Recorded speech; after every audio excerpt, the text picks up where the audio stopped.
Oi, gente! Sejam muito bem-vindos ao Pode Te Ajudar, o podcast da Unimed de Jaraguá do Sul. Um espaço pensado para levar para vocês informações sobre saúde, prevenção e qualidade de vida. E no episódio de hoje, a gente vai falar sobre saúde do homem, falar sobre câncer de próstata, doenças cardiovasculares, saúde mental e a importância do autocuidado. E para isso, convidados super especiais, doutora Manuela Alexandre. Olá, boa tarde. E Dr. Vicente Bergamo. Boa tarde. Boa tarde, sejam muito bem-vindos. Então, para a gente iniciar, a gente vai abordar, o tema de grande relevância aí, que é tratado geralmente no mês de novembro, que é o câncer de próstata, né? Então, o câncer de próstata, ele é um dos tipos mais comuns de câncer entre os homens, né? Quais são os principais fatores de risco para o desenvolvimento dessa doença e como o fator genético, ele pode influenciar? Então, os fatores de risco assim, para o tumor de próstata são vários, assim, e nós gostaríamos assim, de destacar a idade, né, do indivíduo e o histórico familiar como os principais, assim, mais importantes fatores.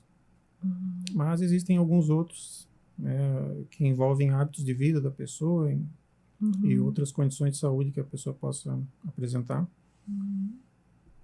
Acho que dos outros por exemplo, obesidade, diabetes, o aumento da insulina parece estar relacionado com o aumento de risco de câncer de próstata, alguns fatores de alimentação, de exposições ambientais, enfim, daí entra uma série de outros fatores menores, mas os principais realmente na história familiar, que é o componente genético e a idade. Isso aí. E aí, quando a gente fala sobre rastreamento, né? O rastreamento para o câncer de próstata, especialmente por meio do PSA, ele tem gerado algumas controvérsias, né? Quais são os benefícios e riscos de realizar esse tipo de rastreamento e quem deve ser considerado aí para o teste? Então, eu antes de falar sobre rastreamento, eu acho que seria importante nós falarmos o que é rastreamento. Porque rastreamento significa fazer exames em pessoas que não têm sintomas. Nós vamos fazer um exame que é um exame complementar, um exame ou laboratorial ou um outro que seja, mas o indivíduo não tem sintomas, né?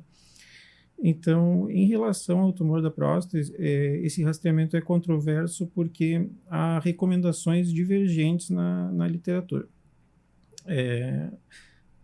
Se nós olharmos ali a recomendação do Instituto Nacional do Câncer, que é o órgão ali ligado ao Ministério da Saúde do Brasil, ele recomenda, inclusive, não rastrear o tumor de próstata. Tá? Eles têm, inclusive, ali um material educativo que qualquer um pode acessar na internet, onde eles mostram assim que, devido a alguns estudos que foram feitos, eles observam que o risco-benefício não seria positivo desse rastreamento, ou seja, traria mais riscos para a saúde da pessoa do que benefícios em termos de prevenir mortalidade por tumor de próstata. Então,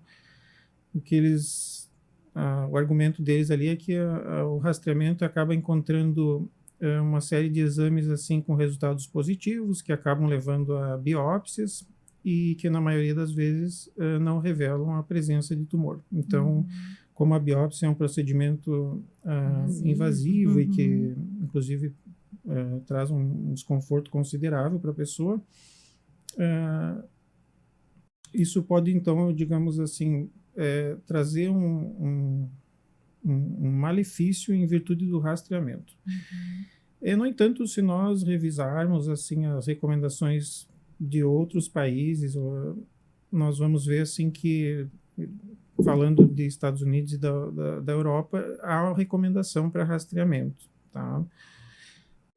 Desde que isso seja discutido com o paciente, que isso seja uma decisão compartilhada. Então, desde que a pessoa esteja ciente dos riscos do rastreamento, dos possíveis procedimentos que podem ser desencadeados por um exame positivo, e que a pessoa queira fazer esse rastreamento, então aí há indicação, tá? Nas pessoas que têm um fator de risco, que é considerado assim o histórico familiar, né? O pai da pessoa teve um tumor de próstata, e algumas literaturas trazem ali algumas considerações raciais ali como um fator de risco. Esse rastreamento pode ser iniciado a discussão entre 40 e 45 anos, tá?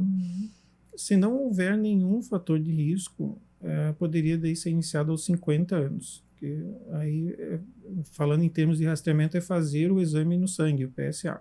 Tá? A literatura, assim, os textos ali mais recentes já não recomendam como rotina fazer toque retal. Tá? Isso não se faz mais de rotina. Isso também é divergente com o que nós vamos ver aqui como recomendação, por exemplo, da Sociedade Brasileira de Urologia, que recomenda fazer toque retal e PSA. Então, por isso que... Nem nos grupos de especialista a orientação é única. Assim, não há um consenso. Tem bastante divergência. Em geral, os oncologistas preferem não rastrear, né?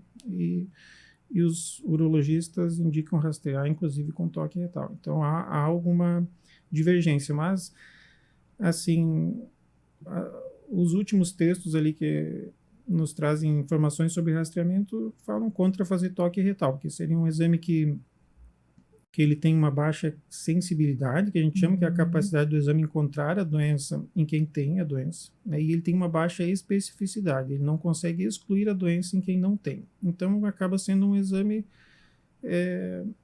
pouco, assim, preciso. Vamos pensar para tentar encontrar um tumor na próstata. Então, diante dessa literatura, assim, nós, no nosso serviço, temos preferido fazer PSA como rastreamento, depois de ter sido discutido isso com o paciente, né, fazer exatamente o que está sendo recomendado ali, decisão compartilhada e PSA, tá? Mas eu volto a dizer, talvez um urologista que seja entrevistado teria outra resposta. Não seria a mesma resposta que nós estamos trazendo aqui. No entanto, nós temos amparo assim, na literatura para... Mas eu acho que é bem legal como o Vicente começou a explicação de que rastreamento é quando a pessoa não tem sintoma nenhum, né? Então, é aquele homem que ele não sente nenhuma alteração no hábito de urinar, ele não tem nenhuma queixa relacionada a isso.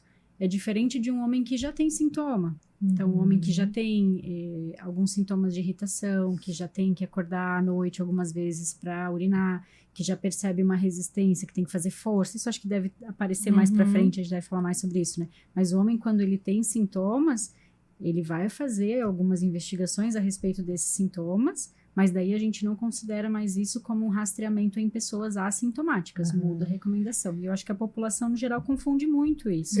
Eu acho que isso é importante, porque muitas vezes, depois de nós falarmos, mostrarmos essa informação, vai surgir o questionamento porque a pessoa com um sintoma investigou e fez o exame e era positivo. No entanto, essa pessoa, daí nós não estamos mais tratando disso que ela falou, não é mais rastreamento. Essa pessoa está fazendo um exame para diagnóstico. Nós estamos com um sintoma e a partir daqueles sintomas nós estamos fazendo exames para esclarecer a causa, né? Então é totalmente diferente. Jamais que alguém vai não indicar exames para diagnóstico. É isso mesmo. E isso é importante, né? Como a gente estava conversando ali antes de começar, que existem as particularidades, né? Que vocês levam em consideração. Então, como o doutor falou, né? Aí não seria um caso de rastreamento, quando a pessoa já tem algum sintoma e tudo mais, isso vai ser considerado, né? Vai ser avaliado, investigado, diagnosticado. E um outro aspecto até que é importante falar, que ela falou aqui um pouco de sintomas urinários, né? Dificuldade para urinar, o jato da urina está fino e fraco, a pessoa está acordando muitas vezes à noite para urinar. aumentou muitas vezes durante o dia o número de vezes que tem que ir ao banheiro. Que são sintomas de próstata, não necessariamente de Isso. câncer de Esses próstata. sintomas, na maioria das vezes, não são do câncer da próstata. Eles são sintomas da próstata inchada, da hiperplasia da próstata. Isso mesmo. Então, e aí tem que ter um cuidado, né? Para que as pessoas não confundam. Não confundam. Ou mesmo diante desse sintoma que não fique já preocupado em termos de ser a tumor da próstata a causa. Na verdade, na maioria das vezes, a causa vai ser hiperplasia benigna da próstata. A próstata inchou. Aumentou de tamanho, que é uma doença bastante comum, né? Tem até estudos assim que foi em cadáveres que mostram que 85% dos homens têm a próstata aumentada a partir de uma certa idade. Então, não são todos esses 85% que vão ter sintomas, né? Então, uma parte vai ter a próstata aumentada e não tem sintomas. E os muito que tiverem menos sintomas, que vão ter câncer. Muito menos. Né? Não tem relação com câncer. Então, sintomas urinários em geral se devem a uma doença benigna. Não tem como causa assim a doença maligna como primeira hipótese, né? Sim. Embora o tumor de próstata possa sim causar esses mesmos sintomas, né? E ouvindo vocês falarem, né, a importância de sentiu alguma coisa, procura um médico, né? Porque às vezes a pessoa vai em busca da informação por conta e aí causa essa ansiedade, assim, pode ser um câncer, mas não necessariamente, né? E pelos relatos que a gente recebe, assim, na maioria das vezes quando a pessoa procura a informação assim na internet por conta própria, a resposta que vem é doença maligna, tumor. Que é a menos comum. Que é a menos comum. Eu brinco às vezes com um paciente em consultório, quando ele vem com uma queixa que provavelmente é benigna. Você tá num aras, então tem um monte de cavalo e você escuta um som de galope. O que você acha que vai vir? Muito provavelmente um cavalo. Olha onde você tá, o que vai ser comum. Pode ser uma zebra? Pode. Pode ser uma girafa? Pode, mas a chance maior é que aquilo seja um cavalo. Então, a gente, às vezes, quando vai para a internet buscar sobre sintomas específicos, ele não tem como levar em consideração qual é o diagnóstico mais provável naquele cenário específico daquele sintoma. Ele te mostra o mais preocupante de cara. E a gente não pode esquecer isso, né? Faz total diferença saber qual que é o mais comum dentro daquele cenário, qual que é a coisa que tem mais probabilidade de ser. Então, assim, tendo dito isso, né, por vezes a gente ouve falar sobre excesso de diagnóstico. Tem relação com isso que a gente está tratando agora? Tem relação. Acho que um pouco nós comentamos anteriormente. Existe vamos pensar assim, um excesso de suspeita diagnóstica através do exame positivo, do PSA que resulta positivo no rastreamento. E isso vai gerar como consequência a realização de biópsias, né, de procedimentos invasivos, então que cursam muitas vezes com sofrimento, com ansiedade também, né, e que muitas vezes essas biópsias, inclusive segundo ali os dados que o INCA nos traz, na maioria das vezes essas biópsias resultam negativas, né, com o PSA alterado. Então, esse excesso de exames positivos sem uma correspondência positiva da biópsia com a presença da doença é um dos fatores que deve ser considerado nessa discussão com o paciente sobre o rastreamento, né? Os riscos do rastreamento são esses, são de nós fazermos uma investigação que resulta negativa, né, que a pessoa não tenha doença, ou então até mesmo de nós encontrarmos a doença em uma pessoa cuja vida não será afetada por aquela doença. Né? Muitas vezes a pessoa tem um tumor ali que é de crescimento lento, que vai progredir ao longo dos anos e ela até vai ter na sua vida outras patologias ou outras situações que vão lhe trazer ali mais risco ou até causar o óbito, e não foi o tumor de próstata a causa do óbito. Então existe o problema do excesso de suspeita, vamos pensar assim, e também do excesso diagnóstico.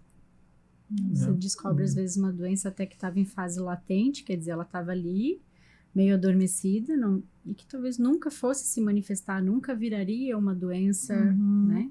Então, isso seria o excesso de diagnóstico. Eu acho que isso é que é importante que as pessoas entendam, assim, não é que nós aqui estamos não indicando fazer rastreamento, nós só estamos expondo o que é rastreamento, quais são os riscos e quais são os benefícios, né? Que também não falamos, mas os benefícios são detecção precoce da doença, né? Tratamento precoce, possíveis efeitos na prevenção de mortalidade, né? Que há discussões. O que eu acho mais interessante quando a gente faz as campanhas, seja de Novembro Azul, de Outubro Rosa, que as pessoas às vezes vêm em consulta para isso, né? Eles vêm com essa motivação. E é uma ótima oportunidade de falar de outras coisas. Então, normalmente a pessoa vem com eu tô com 40 anos, eu quero saber se eu preciso ou não rastrear câncer de próstata. A gente vai responder isso. Mas a gente aproveita essa vinda ao consultório para falar sobre outras coisas, sobre sono, atividade física, alimentação, já mede a pressão, já verifica como que está a saúde daquele indivíduo de modo geral, já reduz outros riscos, né? Então, é uma coisa que o gancho da prevenção ali do Novembro Azul é o câncer de próstata, mas a gente consegue trabalhar muitas outras coisas super importantes nesse momento. Está muito ligado, né, à relação médico-paciente, né? A relação de confiança que se constrói ali médico-paciente para olhar para outros aspectos também, Outros né? aspectos. E eu não sei qual que é a opinião do Vicente, assim, eu tenho a percepção que homens, de modo geral, consultam um pouco menos, né? Então, a gente aproveita os momentos de consulta para falar sobre várias coisas, assim. Eu tenho a percepção que é bem menos. Bem menos. Então, nem sempre eles têm oportunidade de falar sobre isso. Desde coisas simples como medir a pressão arterial todo ano, num consultório médico, assim, numa avaliação, é uma coisa que tem impacto, né, na saúde das pessoas. A gente tem muita evidência disso. E não é todo homem que faz. Exatamente. E assim, além do câncer, né, as doenças cardiovasculares, elas também são, né, preocupantes ali para a saúde dos homens. Então, qual é a recomendação, né, para prevenção de doenças cardíacas e como o rastreamento, de novo, né, plano de rastreamento, pode ajudar a identificar esses riscos aí? Então, esse é um outro aspecto, eu acho, que da saúde masculina que tem que ser sempre abordado, né, como a Manuela comentou. A doença cardiovascular, assim, só para nós primeiro delimitarmos sobre o que nós estamos falando, é infarto, infarto do coração ou acidente vascular cerebral, derrame no cérebro. Então, a prevenção do infarto e do derrame, ela envolve controlar os fatores de risco cardiovascular, né? Que, assim, vamos citar assim, os mais importantes são a hipertensão arterial, né? A pessoa que tem pressão alta, que tem que ser bem tratada, que tem que ter um controle, que tem que ter assim, um manejo adequado, com medicações adequadas, né? Que funcionem por um período de tempo necessário. O diabetes, né, é um outro fator conhecido, né, que traz um risco aí de obstrução das artérias, né. O cigarro, o hábito de fumar é um dos principais, tá. A idade é um fator de risco, né, que não temos como modificar. Modificável, Estamos tentando, né? Então, um outro fator para o qual daí nós temos um rastreamento, que é o colesterol elevado, o médico chama de dislipidemia, né? Pessoa que tem muita gordura no sangue, né? Vamos falar assim de uma maneira mais simplista. Então, são esses, tá? Não sei se você lembra algum outro. Entre outras coisas de estilo de vida que sedentarismo, indica isso. Sedentarismo. A alimentação ruim, que está relacionada com a dislipidemia, mas às vezes a gente não precisa ter um diagnóstico de dislipidemia para fazer prevenção de modificações de estilo de vida, né? Interessante. Doutores, então de tudo que vocês disseram aqui, né, como que faz o rastreamento de tudo isso que vocês trouxeram? Então, uma das primeiras medidas é a consulta periódica, né, onde vai ser abordado, avaliado pelo médico a presença dos fatores de risco cardiovascular naquela pessoa, né, aferição da pressão arterial, e aí possivelmente, a depender da idade, de histórico familiar, Dos fatores de risco individuais daquela pessoa. Daquela pessoa, o médico pode começar a fazer o rastreamento com exames do colesterol, né, para dosar os lipídios lá, as gorduras no sangue e avaliar se isso requer uma terapia não medicamentosa, né, ou até mesmo uma terapia medicamentosa, o uso de remédios. Então, assim, o modo de rastreamento inicial é buscar os fatores de risco, né, naquela pessoa, buscar enquadrar aquela pessoa dentro de um perfil de risco e, a partir dali, solicitar os exames assim de uma maneira adequada. A gente sempre comenta com as pessoas, não precisa ser a mais e também não precisa ser a menos, né? Acho que fazer o que é adequado para cada um. O próprio tratamento ele é diferente também para as pessoas, para diferentes pessoas. Muitas vezes o mesmo nível de colesterol para uma pessoa requer uso de medicações e para outra não, né? Então, prevenção da doença cardiovascular envolve isso, classificar o indivíduo dentro de um perfil de risco e a partir disso agir, tomar condutas. E a recomendação de frequência dessas medidas, ela tem bastante divergência, sim. A princípio, o que tem consolidado é a medida anual da pressão arterial. Isso que todos os guidelines dizem, a partir dos 18 anos, uma vez por ano, se eu não me engano, mede a pressão arterial da pessoa. Isso, bacana.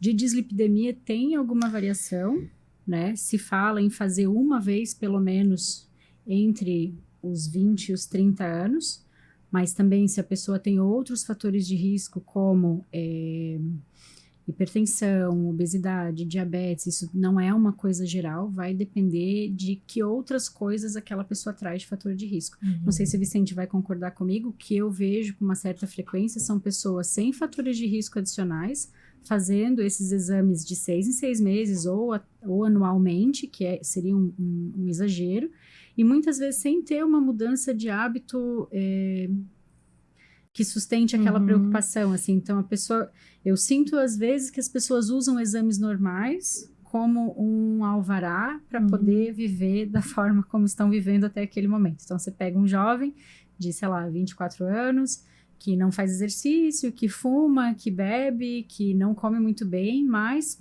pela idade, por outros fatores, o exame dele não é ruim, é um exame, né, normal.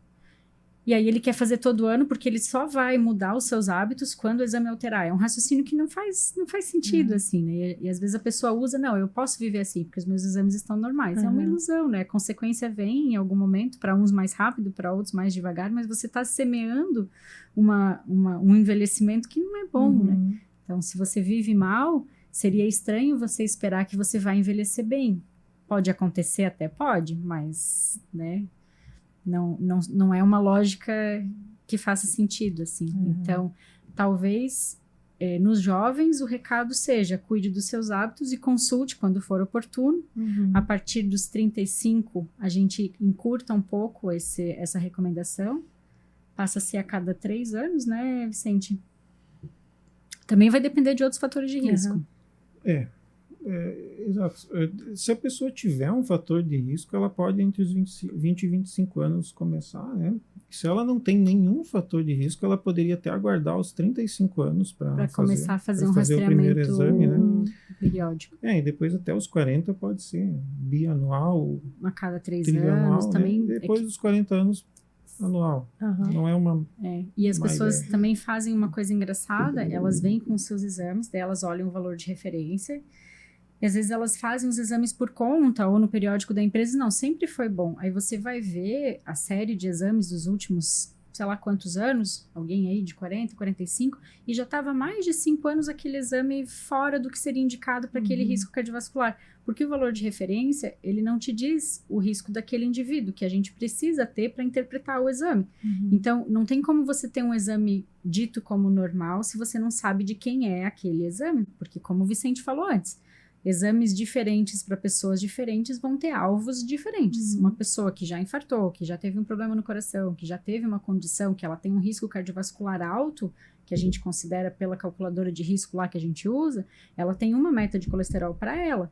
Uma pessoa jovem saudável tem uma meta que às vezes é o dobro daquela outra. Então, às vezes 2 pessoas com o mesmo resultado de exame, uma vai estar normal e a outra vai estar completamente fora da meta.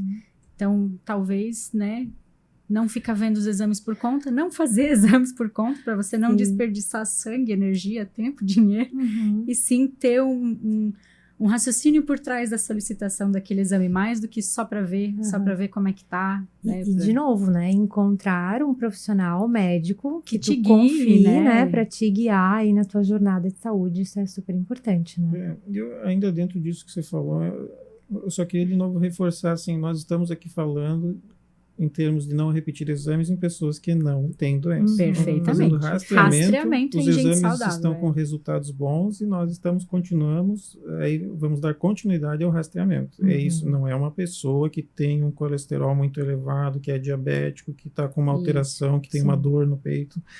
Essa pessoa, nós não vamos fazer isso. Daí ela vai ter um acompanhamento, uma outra classificação, ela vai ter um acompanhamento bem mais frequente. Vai ter os rastreamentos dela, porque um diabético não necessariamente ele tem sintomas de outras coisas, mas por ser diabético ele vai ter rastreamentos, porque o diabetes é fator de risco para outras coisas. E a segunda coisa que eu queria assim, destacar no extremo oposto, a pessoa que está bem, tem hábitos saudáveis, né? Nós não identificamos ali nenhum fator de risco, está com exames normais, não precisa repetir exames 2 vezes no ano. Não é porque a gente não quer. Nós não queiramos fazer, é porque não melhora a vida da pessoa, não reduz o risco de infarto ou derrame fazer esta conduta, porque a pessoa está com ótimos hábitos e com exames normais. Então, esses exames eles não vão se alterar em 6 meses, de modo que nós comecemos a fazer uma outra conduta para aquela pessoa. Então, isso é importante porque as pessoas têm que ter um pouco também de segurança sobre a sua saúde, não viver sempre assim instável e ansioso quando nós não estamos verificando nenhum fator de risco na pessoa. Né? Isso a gente atende, é muito comum, assim, muitas pessoas sem nenhum risco, muito preocupadas. Né? Isso também não é adequado. Acho que a preocupação tem que ser adequada para cada indivíduo, para aquilo que a pessoa tem. A pessoa tem um pouco mais de doença, nós temos um pouco mais de preocupação. Isso é uma estratégia da atenção primária que chama equidade, que é você oferecer para cada pessoa aquilo que ela necessita. Tem gente que escuta esse princípio de equidade e pensa que é parecido com igualdade, né? Mas são conceitos completamente diferentes. Equidade é você oferecer exatamente o que aquela pessoa precisa. Então, para pessoas diferentes, você faz coisas diferentes. É tratar desigualmente os desiguais. Exatamente. Não tem, né? Não tem... quase que o contrário da igualdade. E é um princípio muito mais eficaz, né? Então, mas é isso aí, muito bem colocado, né? Porque as pessoas, de forma geral, têm uma forma diferente, né? De olhar para isso. Às vezes tem aquele entendimento, quanto mais exames eu fizer, melhor, né? Sim, a pessoa acredita que se existisse um exame que ela pudesse fazer da ponta do cabelo até a unha do pé para rastrear tudo, ia ser maravilhoso. A gente fica... provavelmente não ia. Que pensamento interessante, né? Como você tem fé nos exames, né? Imagina. E também é uma crença da pessoa que não foi estudado. Então, se nós não fizermos um estudo que reuniu milhares de pessoas, que fez essa intervenção num grupo, em outro grupo não fez, nós não sabemos se essa conduta faz bem, se faz mal, se resulta em excesso de diagnóstico, como nós comentamos antes. Então, a gente imagina que no que a gente tem hoje de exames disponíveis, fazer todos os exames possíveis... possivelmente faz mais mal. Provavelmente faz mais mal. Tem uma frase de rastreamento que é interessante, que depois... eu vou começar essa frase do começo, qualquer coisa que você corta. Tá. Tem uma frase que fala de rastreamento, é uma frase clássica, assim, que diz que quase sempre o rastreamento traz algum malefício. Às vezes traz algum benefício também. Então é bem interessante. De novo, não é dizer para não rastrear, mas que tem que ser... as pessoas às vezes acham que rastrear é maravilhoso. A gente não tem certeza. Rastrear pode ser bom, pode ser ruim, depende do que a gente está rastreando, com que método, e que público e que desfecho a gente quer evitar. Então, são várias coisas que precisam ser respondidas. Né? E às vezes as pessoas acham, eu vou lá só fazer os meus exames, como se rastrear, fazer exame de rotina fosse uma coisa assim... nem precisa de médico, né? Me dá aqui a lista, eu digo o que eu quero fazer. Então, é até uma forma... não precisa estudar para pedir um monte de exame, depois ver no valor de referência se está adequado, se não está. Isso qualquer um faz. E, Não é bem assim. Se você quiser realmente uma avaliação bem feita, certamente não é assim, né? Tem muito mais ciência por trás disso. E o que nós vemos, assim, muito comumente é isso. A pessoa é preocupada em fazer todos os exames e o médico preocupado se ela faz atividade física, se a dieta está adequada, se ela está emagrecendo o quanto precisa, se parou de fumar. São forças que estão E a pessoa está preocupada diferentes. com o laboratório. Então, não, o laboratório é um só fator. Quando nós falamos, por exemplo, de dislipidemia do colesterol, é um dos. Né? Nós estamos olhando, nós do lado do médico, como um fator, não como o 100% do risco da pessoa. Então, nós precisamos mais que a pessoa faça atividade física, que pare de fumar, que emagreça, do que somente se foque em fazer exames. Os exames, até às vezes eu falo, deixa o exame para o médico. Mas o exame por si só, né? É um pedaço de papel. Então, não é só, ele é só um fator, não é que ele não é considerado, é considerado, mas ele é um dentre vários, né? Então nós precisamos controlar todos, não só um. Então, o jovem que vem, recebe orientação, olha, né, para tua saúde seria interessante fazer atividade física 3 vezes por semana, nessa frequência, assim, vamos fazer um plano, o que você acha de começar tal exercício segunda, quarta e sexta, tal, você monta um plano com ele. Eu não quero ver ele daqui a 6 meses, 1 ano, para repetir os exames de laboratório. Eu quero saber se ele aderiu ao plano de cuidado que a gente traçou. Você está fazendo exercício? Você está dormindo? Você está comendo? O que você está fazendo? É muito mais importante isso num paciente jovem sem doença do que o pedacinho de papel ali que ele vai trazer. Mas ele às vezes valoriza mais. Porque o resultado sem ação não traz, né, muita coisa. Interessante. Outro fator, a gente está falando de saúde do homem, né? E outro fator que por vezes é negligenciado é a saúde mental, né? Que é um tabu, inclusive. Homem não chora? Homem não chora, isso é muito, muito da criação, né? Cultural, digamos assim, né? E como que os médicos, né? Como que vocês lidam com isso, assim? Como que vocês abordam essa questão da saúde mental e dos cuidados psicológicos? Assim, eu tenho o homem não chora e o homem forte também, tá? Isso é verdade. Isso é comum. Tem que aguentar tudo. Forte, não acontece nada com ele. E, na verdade, esse aspecto hoje, falando assim sobre a nossa percepção, pelo menos a minha, né? Dentro do consultório, é muito frequente. Talvez uma das principais causas de idas a consultas, né? Nós vemos, assim, com muita frequência o estresse emocional predominando por questões familiares, por questões de trabalho, financeiras. São vários assim os precipitantes do estresse emocional e na maioria das vezes sem manejo adequado, muitas vezes sem reconhecimento de que aquilo está afetando a qualidade de vida da pessoa, que aquilo está impactando a vida da pessoa.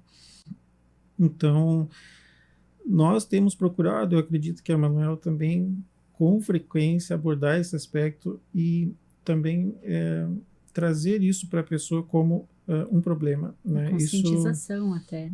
Isso muitas vezes pode resultar, inclusive, em uma doença psiquiátrica. Né? Então, nós precisamos, assim, primeiro, aceitar que existe, porque culturalmente nós somos uma população com baixa compreensão sobre questões de saúde mental. E muitas vezes são coisas que não existem, são coisas da cabeça da pessoa, a pessoa quer ser assim, esse problema não tem solução, ou isso sequer é um problema. Assim, sempre foi assim, meu pai é assim.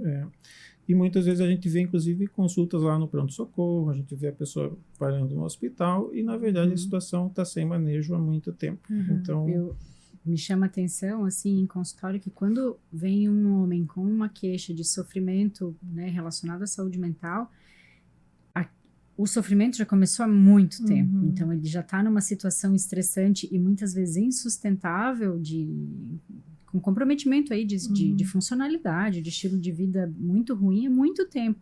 Até que chega num ponto, assim, ou que a família obriga ele a procurar ajuda, porque né, não está mais tendo, ou porque teve aí uma ideação suicida, alguma coisa mais severa, que aí, né, um sofrimento realmente, né, mas é uma coisa que não começou ali, nem nos meses, às vezes nem no mesmo ano que a pessoa vem consultar, ela fica tentando manejar aquilo muito tempo. E é ruim, né? Porque É ruim. perdeu-se aí uma oportunidade, às vezes, de ter uma vida muito melhor por esses anos todos, né? Isso é sofrimento para a pessoa.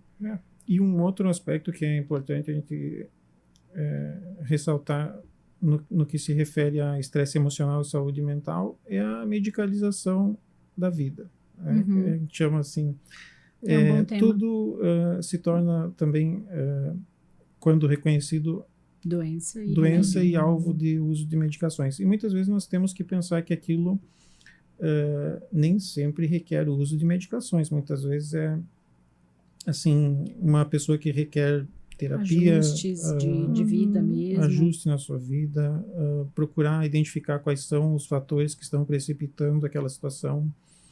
Né? Muitas vezes o psicólogo nos ajuda muito.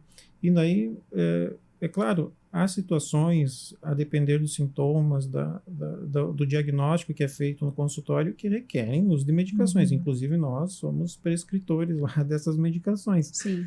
Mas é importante sempre a gente avaliar assim, se é realmente necessário e adequado, né, o uso de remédios, ou se não, aquilo num primeiro momento possa receber um tratamento não medicamentoso, para nós não também medicalizarmos todas as situações que são... Sim. Todas as ansiedades assim, das pessoas, né? Às vezes a gente atende a pessoa que tem 2 ou 3 empregos, dorme 4 horas por noite há 3 anos.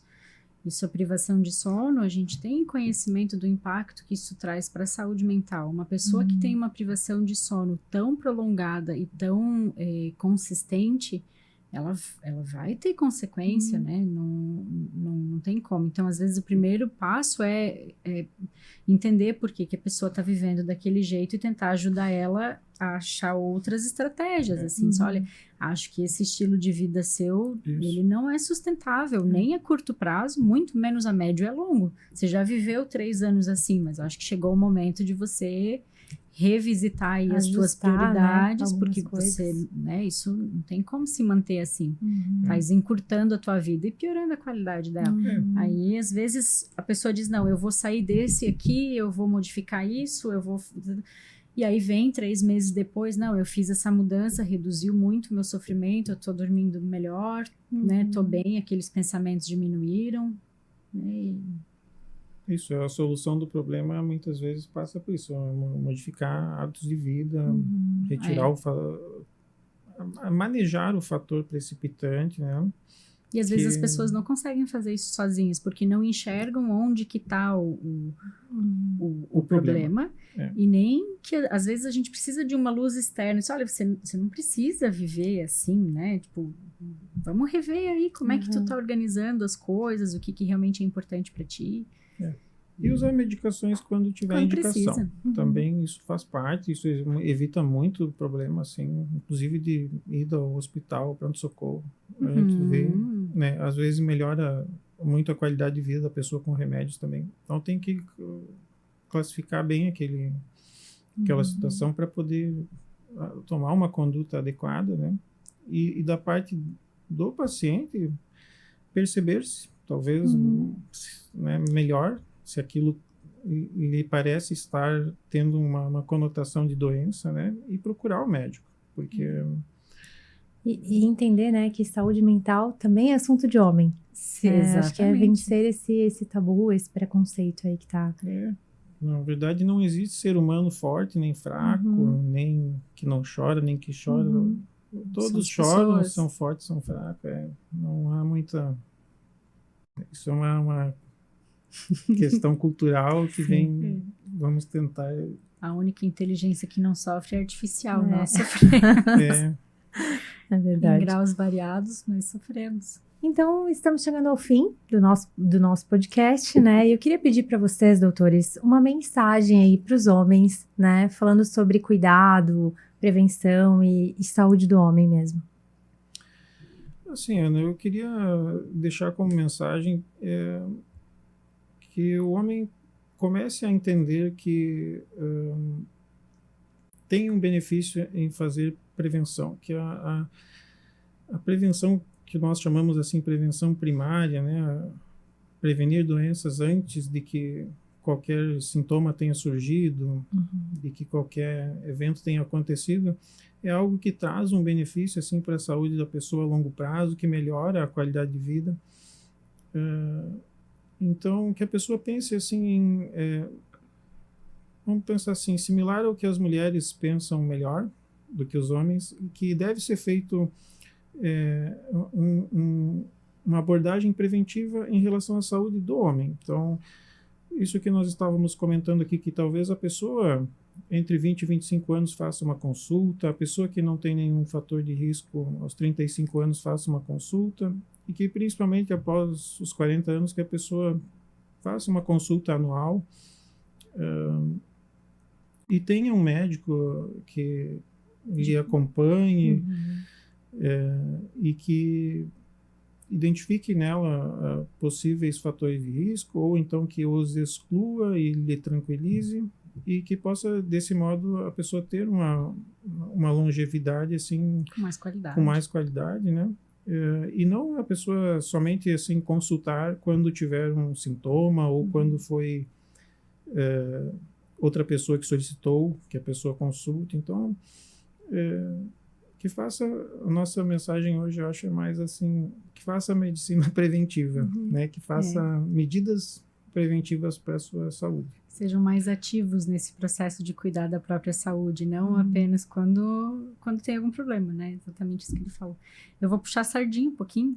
Quando ele estava falando isso, eu lembrei que tem um estudo em inglês que fala, assim, que pessoas que acompanham com um médico ao longo da vida, seja ele um clínico geral ou um médico de família, eles têm uma mortalidade geral menor, provavelmente porque acabam recebendo abordagens de atenção primária em vários momentos da vida, e eles têm mais chance de receber um rastreamento adequado para várias doenças, nem em excesso e nem em faltante, e acabam tendo menos incidência de câncer de mama e de colo, de intestino. Então, só de você ter, né, um médico de atenção primária, seja um médico de família, seja um clínico, que faça esse teu acompanhamento preventivo ao longo da vida, você já tem aí uma redução bem importante de risco, né? Então, acho que esse é um bom recado. Tenha um clínico, tenha um médico de família com quem você possa discutir a sua saúde, não só quando você está doente, né? E levar mais a sério os cuidados de prevenção primária, né? Levar mais a sério a sua rotina aí de segunda a sexta. O cuidado, ele é sempre o melhor caminho, né? E a prevenção é o primeiro passo. Acho que para fechar, é isso, né?